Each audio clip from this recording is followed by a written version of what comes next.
Vulnerable kiwi on a North Canterbury sheep and beef farm. It might sound crazy, but that's the goal of the Bush Janitor. This area here is a nice spot just to listen out for tui, bellbird and all sorts of other birds. You can see the tuis flying around here, mucking around.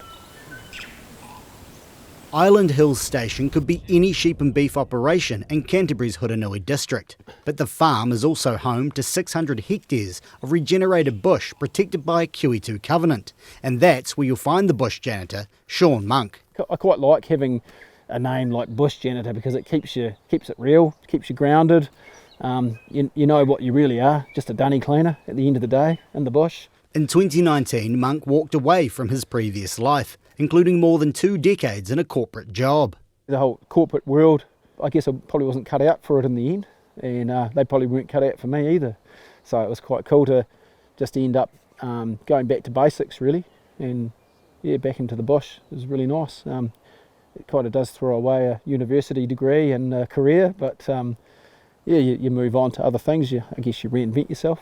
Now he's self-employed, operating a tourism business based around the huts and tracks in the bush on Island Hills Station. The farm is run by 4th-generation farmer Dan Shand and his wife Mandy.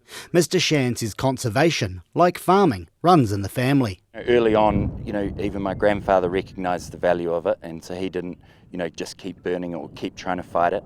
And then my father and my mum, they made a Kiwi2 covenant in the 90s, which was really early on for Kiwi2 covenants, and it was the largest in Canterbury. It still is. We've always been going down that path. In the early 2000s, Mr and Mrs Shand built the walking track through the bush. But by 2015, with 2 young children, a honey business and a farm to run, they decided to close it and step back.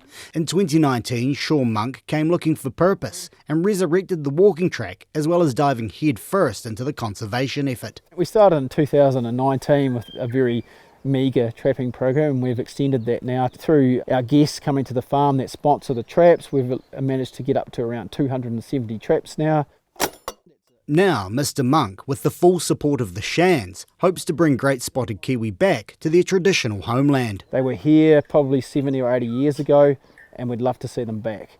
Predators and deforestation have been what's removed a lot of kiwi habitat all through Canterbury. There's very few kiwi populations in Canterbury nowadays, and getting more kiwi back into the Canterbury region would be an awesome achievement. He's working with the Save the Kiwi Foundation to make his dream a possibility, and he's deploying some unique technology in the fight against stoats and feral cats. A thermal imaging camera, so it will pick up anything that walks through here. We'll pick that up on the camera and record it. Any rat, any mouse, cat, possum that walks through, it's going to record that, and also at the same time it's recording the sounds.